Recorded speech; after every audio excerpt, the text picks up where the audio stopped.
தலைமையிலிருந்து வழிபட்டுள்ள திருவாசகம் குமாரன் நாளை ஐயப்பன் அவர்களை முக்கிய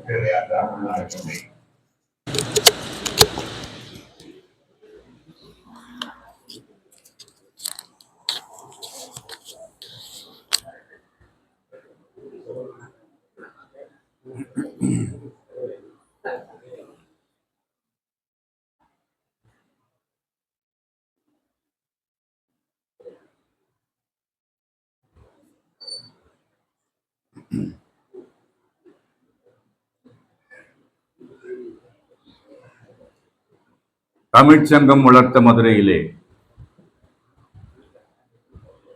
நமது குல தெய்வம் தேவகோமான் ஸ்ரீ வித்துநாயகம் மெய்வழிச்சாலை ஆண்டவர்களின் தயவினாலும் அருளினாலும் ஆசையினாலும் மதுரை எம்பதியிலே மெய்வழி வேதம் போதும் பாடசாலைக்கு வந்திருக்கும் மெய்வழிக்குள்ள மக்கள் மெய்வழி தெய்வத்தின் திருவாக்கினை நம்பி நமக்கும் அந்த சிவலோக பதவி கிட்டும் என்ற நம்பிக்கையுடன் வந்திருக்கும் நன்மன மக்கள் எல்லோருக்கும் என்னுடைய நமஸ்காரத்தை தெரிவித்துக் கொள்கிறேன்.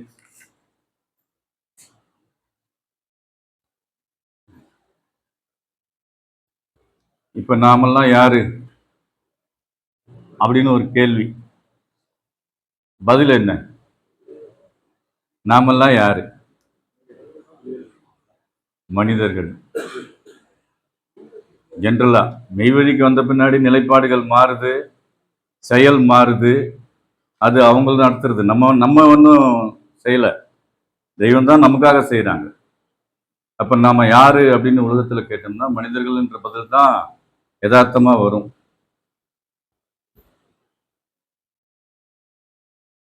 அதை பத்தி பேசுறதுக்கு முன்னாடி ஒரு தோத்திரம் படிச்சுக்கிறேன். எழிற் பல கலைகள் இலகுச்சம் மலரே எழு நிலை கூலவுகள் மழையே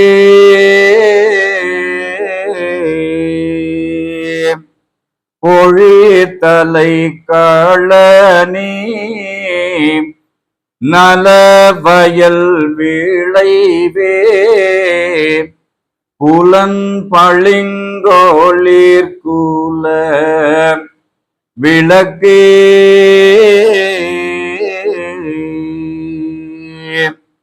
எழிலெழும் சலிலே துலப கோபுரமே ஏதன புகழுவேன் நயனே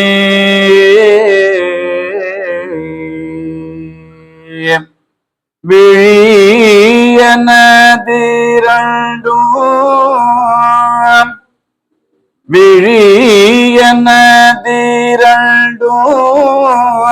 தனிகையுன் பதத்தில் விழுதுறங்கிய சுக விளைவே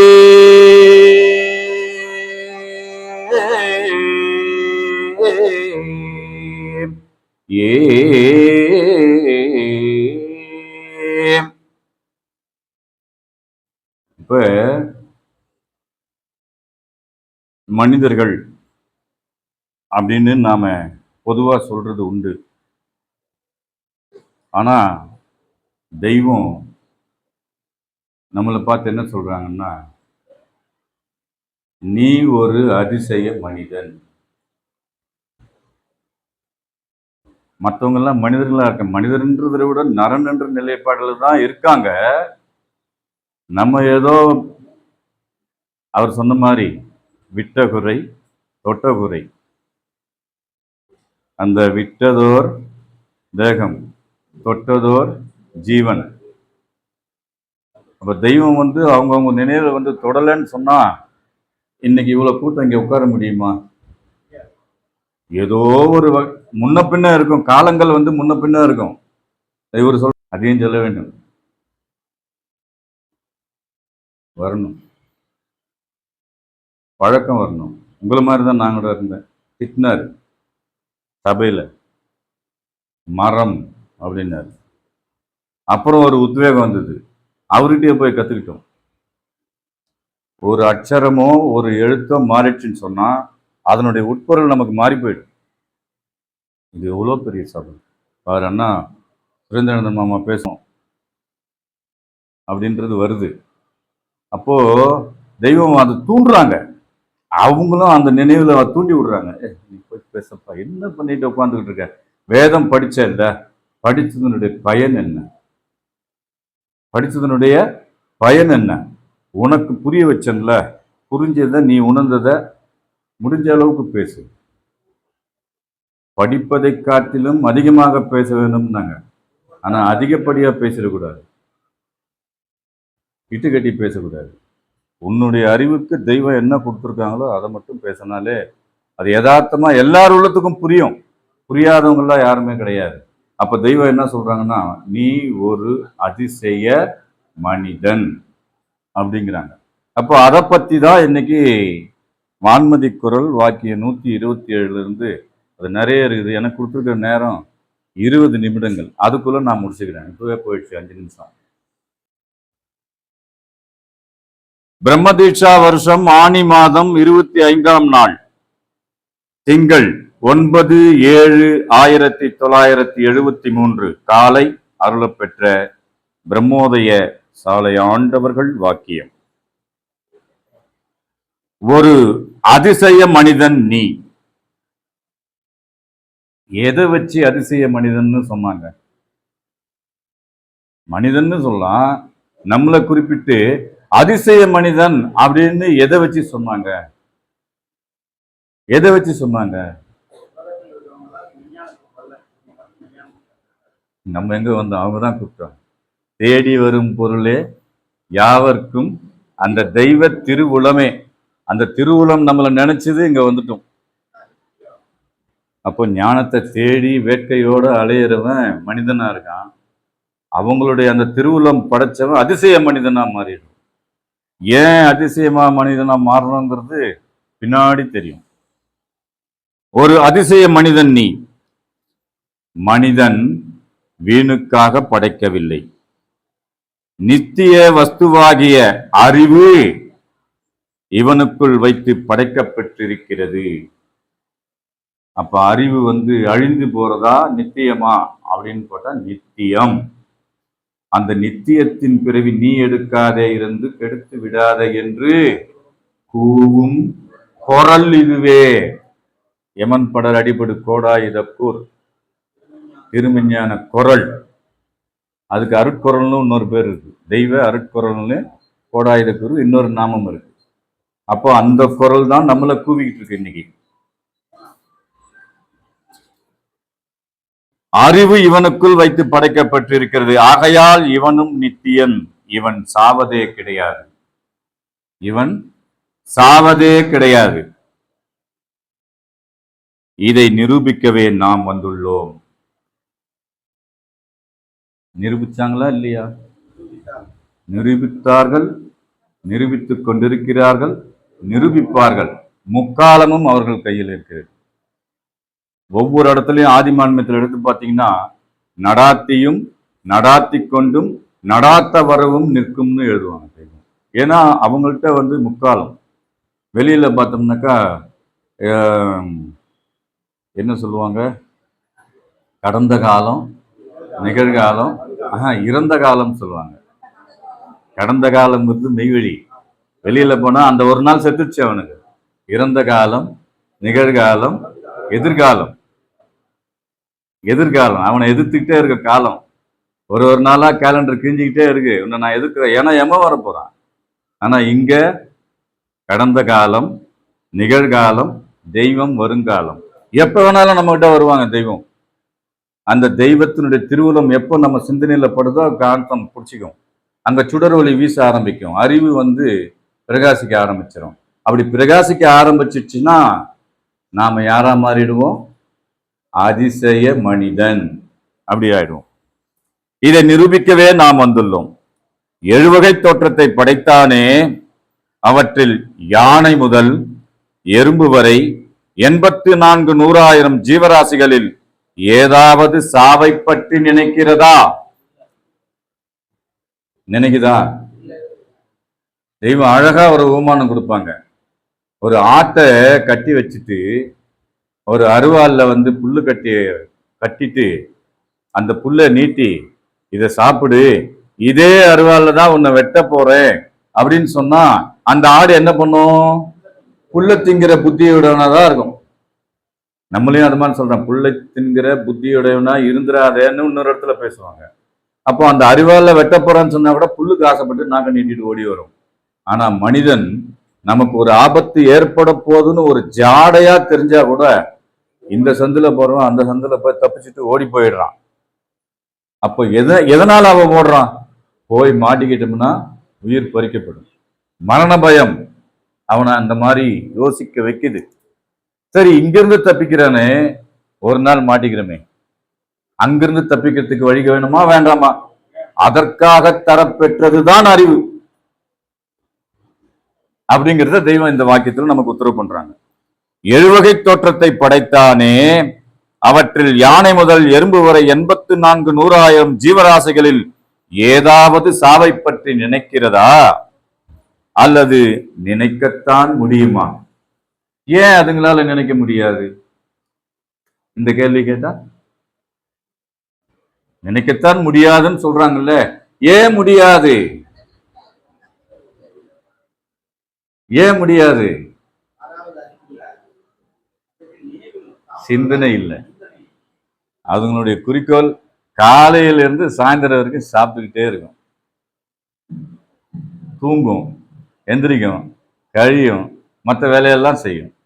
ஆனா நாளைக்கு இது வேணுமே, நாளன்னைக்கு இது வேணுமே, அப்புறம் இந்த மாதிரி போடணுமே, இந்த மதுரை சபைக்கு போனோம்னா ஜிப்பா தான் போட்டு வரணுமே, மஞ்சள் சட்டை தான் போடணுமே, இப்படி எல்லாம் யோசிக்க வைக்குது இல்ல. இது அறிவு. டைம் ஆயிடுச்சா? இன்னும் இருக்குங்க, 5 நிமிஷம். அதுக்குள்ள மட்டும் நல்ல சப்ஜெக்டுங்க. அடுத்த சபையில தொடரும். அப்படியே தெய்வத்துது எல்லாமே நல்லதுதான், இருந்தாலும் இது அதிசயம். சாவை பற்றி நினைக்குதா அல்லது நினைக்கத்தான் முடியுமா? முடியாது. ஏன்? அவைகளுக்கு அறிவு என்கிற இந்த மாணிக்கம், மேலாம்பரமான சக்தி அறிவு, அவைகளுக்கு அறிவு என்கிற இந்த மாணிக்கம் இல்லை. மேலாம்பரமான சக்தி அறிவு மனிதனுக்கு மட்டும் பிரத்யேகமாக தரப்பெற்றிருப்பது இவன் சாவை பற்றி நினைக்கவேதான். சாவை பற்றி நினைக்கவேதான். மருந்து மருந்து மருந்துன்னு பேசினார். இந்த மருந்து ஜீவனுக்கு உண்டான மருந்து தான் தெய்வம் பேசினாங்க. அப்போ தூல பண்டிதம் என்ன பண்ணுவாங்க? இந்த டாக்டர் அம்மா வந்திருக்கிறாங்க, புது டாக்டருங்க, அவங்கெல்லாம் ஸ்டெதஸ்கோப்பை பிடிச்சி பார்த்து தூளத்தளவில் தான் பண்டிதம் பண்ண முடியும். ஆனா ஜீவனுக்கு பண்டிதம் ஏதோ ஒரு காலத்துல எப்போ வரும். அப்படி வந்த காலத்துல நாமெல்லாம் சிக்கிக்கிட்டதுனால அவங்க நம்மளை பொறி போட்டு சிக்க வச்சாங்க. நம்மளை மலை போட்டு, செந்தமிழ் என்னும் மலை போட்டு தான் நம்மளெல்லாம் பிடிச்சி உள்ள போட்டேன்னு சொல்லி ஆதிமான்மியத்தில் குறிப்பிடுறாங்க. அப்போ அந்த வலைக்குள்ள சிக்கினதுனால நாம அதிசய மனிதனுக்கு மட்டும் பிரத்யேகமாக தரப்பெற்றிருப்பது இவன் சாவை பற்றி நினைக்கவேதான். அந்த அரிய நினைப்பே இறுதியில் இவனுக்கு பெரிய லாபகரமாக விளைகிறது. இப்ப சுரேந்திரன் சொன்னார், சாவை பற்றி யார் நினைத்துக் கொண்டும் பேசிக்கொண்டும் இருக்கிறார்களோ அவர்களை நாம் ஞாபகத்தில் வைத்திருப்போம், மற்றவர்களை மறந்து விடுவோம். முடிஞ்சிருச்சுன்னா எண்ணினே இருக்கிறாரு வினாடிகள். சரி,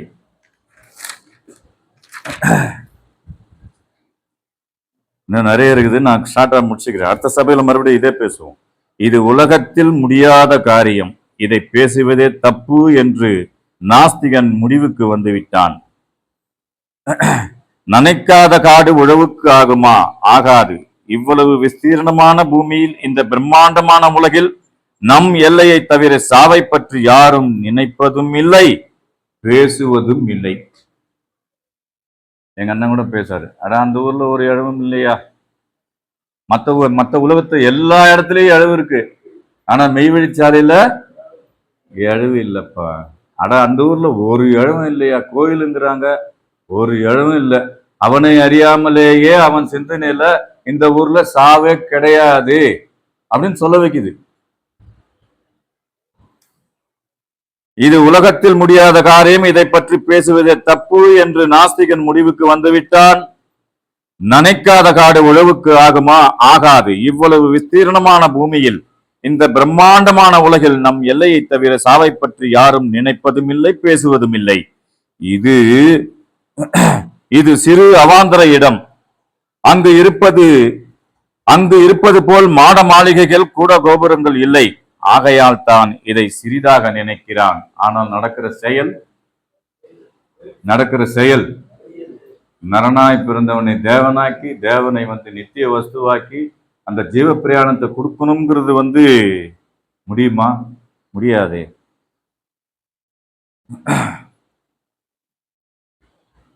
இதை நினைக்காதவன் மனிதனல்ல என்று இதை எடுத்து பேசுகிறவர்களுக்கு இடைஞ்சல் செய்யும் உலகமாய் இருக்கிறது. ஆனால் இதை பற்றி பேசினவர்கள் அனைவரும் என்ன ஆனாங்க? அதிசய மனிதனாகி ஜீவ பிரயாணமானார்கள், ஆவார்கள், ஆகிக் கொண்டிருக்கிறார்கள், ஆகப் போகிறார்கள். இதுல முக்காலமும் அடங்குது. இடைஞ்சல் செய்யும் உலகமாய் இருக்கிறது. ஆனால் இதை பற்றி பேசுகிறவர்கள் அனைவரும் ஜீவ பிரயாணம் ஆனார்கள். இதை பேசாதவர்கள், நினைக்காதவர்கள் அனைவரும் சாவு பிரயாணம் ஆனார்கள். சாவை பற்றி இவ்வளவு முக்கியமானது என்று சதா நினைக்கிறாயே, அந்த நினைப்பே அங்கு கிடையாது. நினைக்காவிடில் அதை பற்றிய பேச்சு வராது. பேச்சு இல்லாவிட்டால் செயல் இல்லை. இப்ப மரணத்தை பத்தி நினைச்சா செயல் என்ன ஆகணும்? மாசமானா சபைக்கு வந்துடணும், முடிஞ்ச அளவுக்கு தெய்வ தரிசனைக்கு வந்துடணும். ஏன் அப்படின்னா மருந்து அங்க இருக்கு. அங்க என்ன இருக்கு? மருந்து இருக்கு. அந்த மருந்தை வாங்கணுங்கிறதுக்காக தான் நாம் அங்க வரணும்னு தெய்வம் அந்த பாட்டே எழுதி வச்சாங்க. வாதகற்பம் மாதவன் தவ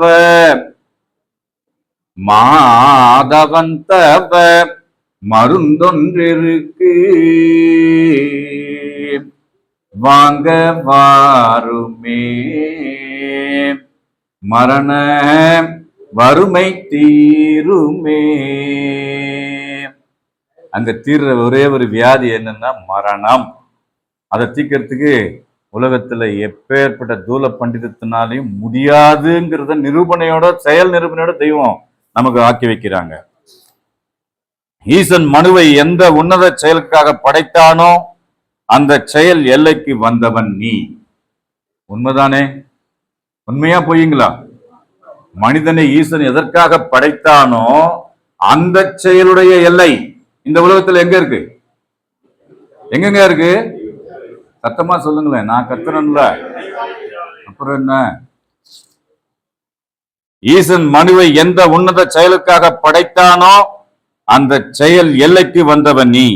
மனிதனை இந்த ஒரே ஒரு வேலைக்காகவே படைத்தும் தனக்கு இதில் சம்பந்தம் இல்லாமல் ஆக்கிக் கொள்கிறான். நாம என்னவானோம்? ஆக்கிக் கொண்டோம். வெளியே இருக்கிறவன் ஓடிடுறான், கேட்டுட்டு கூட பல பேர் போயிடும், அவனை பத்தி கவலையே இல்லை. நாம் ஆகிக்கொண்டோம். அந்த ஆகிக்கொண்ட கூட்டத்தில் ஒருவராய் இருக்கிறோம் என்பதை நினைக்கும் பொழுது நம்ம பாக்கியசாலிகள். நாம் அனைவரும் தனக்கு சம்பந்தம் இல்லாமல் ஆக்கிக் கொள்கிறான். உலகில் வேறு எங்கும் இல்லாததால் சாவை நினைத்து அதனால் வரும் லாபகரத்தை நீ நினைக்கிறபடியால் உன் நினைவு புதிது, உன் நினைவு புதிது, உன் செயல் புதிது. இவ்வாறு உன் வாழ்வு எல்லாமே புதிது. இது நிறைய பேச வேண்டியது இருக்குது, விட்டுருவோம். இவ்வாறு உன் வாழ்வு எல்லாமே புதிது. ஆகையால் இன்று காலை முதல் நீ ஒரு புது மனிதன். நீ ஒரு புது மனிதன். மற்ற உயர் ஜாதிகளுக்கு இதை நினைக்கவே முடியாதே. மற்ற உயிர் ஜாதிகளுக்கு இதை நினைக்கவே முடியாதே. ஈசன் உன்னை எதற்காக நினைத்து படைத்தானோ அந்த எல்லைக்கு வந்தவன் நீ. உலகில் இது வேறெங்கும் இல்லாததாலேயே இது ஒரு அதிசயம்.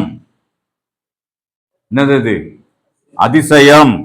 ஆகவே நீ ஒரு அதிசய புதிய மனிதன். அந்த அதிசயம் ரெண்டே ஒரு பாட்டு முடிச்சுட்டு அதோட முடிச்சிடுறேன். அந்த அதிசயம் எப்படி இருக்குன்னா,